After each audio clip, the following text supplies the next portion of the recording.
इससे पिछली वीडियो में हमने मीज़ोज़ोम, फ्लैजेला, पिल्लाए और फिम्ब्रे के बारे में पढ़ा था। तो इस वीडियो में हम उनका डायग्राम देखेंगे।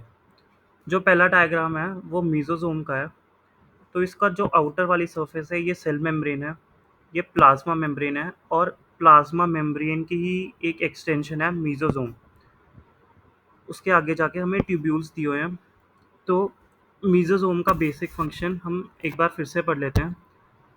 वो था सेल वॉल फॉर्मेशन, डीएनए की duplication, distribution to daughter cells, respiration में भी इनका रोल है, सिक्रीशन प्रोसेसेस में भी इनका रोल है, सरफेस एरिया भी इंक्रीज कर देता है प्लाज्मा मेम्ब्रेन का क्योंकि सेल के अंदर एक्सटेंड होते हैं। तो मीज़ोज़ोम के बारे में हमें यही दिया गया। उसके बाद हमें फिम्ब्रे, पिल्लाई और फ्लैजेला भी दिए हुए हैं। जैसे आप देख सकते हो कि जो फ्लैजेला है वो एक लोकोमोटरी स्ट्रक्चर है जो कि एक बैक्टीरियल सेल को मोबिलिटी प्रोवाइड करेगा।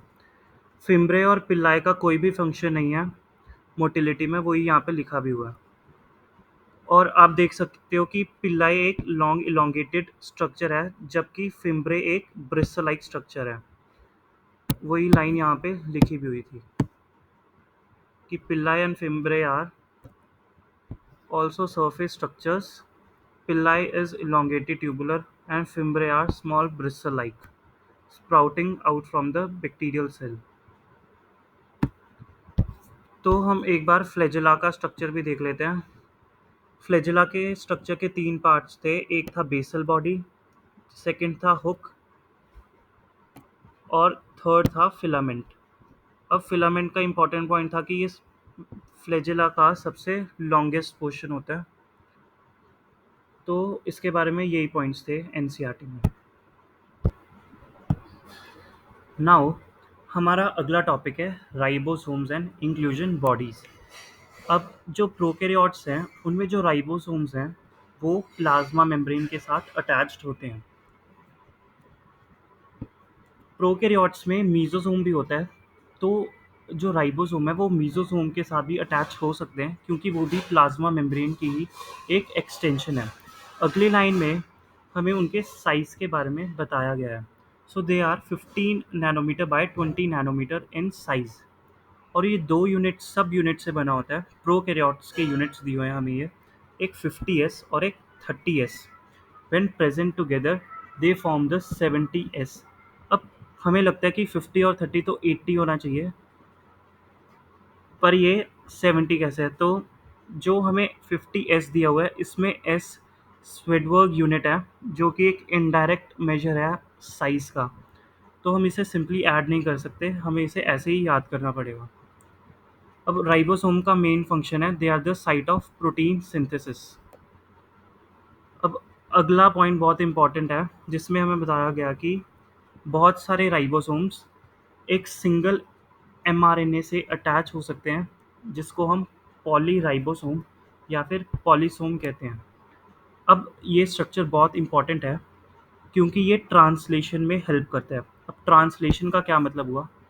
ट्रांसलेशन का मतलब होता है कि एमआरएनए को के जो भी कोड होता है उसको प्रोटीन्स में कन्वर्ट करना। इसके बारे में हम प्लस टू में भी पढ़ेंगे। तो अभी आप यही समझो कि जो पॉलीसोम है वो प्रोटीन सिंथेसिस में हेल्प करता है क्योंकि वो एमआरएनए के कोड को रीड करके प्रोटीन बना सकता है। अब ये हमें पॉलीराइबोसोम का एक स्ट्रक्चर सा दिया हुआ है जिसमें आप देख सकते हो एमआरएनए के ऊपर बहुत सारे राइबोसोम जुड़े हुए हैं जो कि प्रोटीन सिंथेसिस कर रहे हैं। तो यही हमें इसमें बताया गया है। अब हमारा अगला टॉपिक है इंक्लूजन बॉडीज़। अब इंक्लूजन बॉडीज़ का मतलब ये हुआ कि inclusion bodies are basically the reserve material in prokaryotic cells which are stored in the cytoplasm में ये store होते हैं। और inclusion bodies के अंदर हमारा reserve material होता है। अब इनके पास important point है कि they are not bounded by a membrane। तो ये membrane bounded नहीं होते and lie free in the cytoplasm। तो इस पे statement based question बन सकता है जिसमें वो आपको दे सकता है कि inclusion bodies are membrane bound, तो वो स्टेटमेंट गलत हो जाएगी। उसके बाद हमें इंक्लूजन बॉडीज़ के एग्जाम्पल दिए हुए हैं, जैसे phosphate granules, cyanophycean granules, glycogen granules. अब ये हमें एग्जाम्पल्स याद होनी चाहिए। इसमें हमें वो पूछ सकता है कि how many of these are the inclusion bodies, तो उसमें phosphate granules, cyanophycean granules, glycogen granules आ जाएंगे। अब गैस वैक्यूल्स भी होते हैं which are found in blue, green and purple and green photosynthetic bacterias. अब गैस वैक्यूल्स का फंक्शन क्या होता है? तो गैस वैक्यूल्स बैक्टीरिया को फ्लोट करने में हेल्प करते हैं और ये उन्हें मदद करते हैं कि वो एक पर्टिकुलर डेप्थ तक रहें।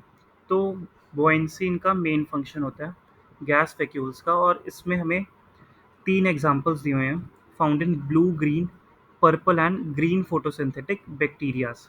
तो इसमें इतना ही है।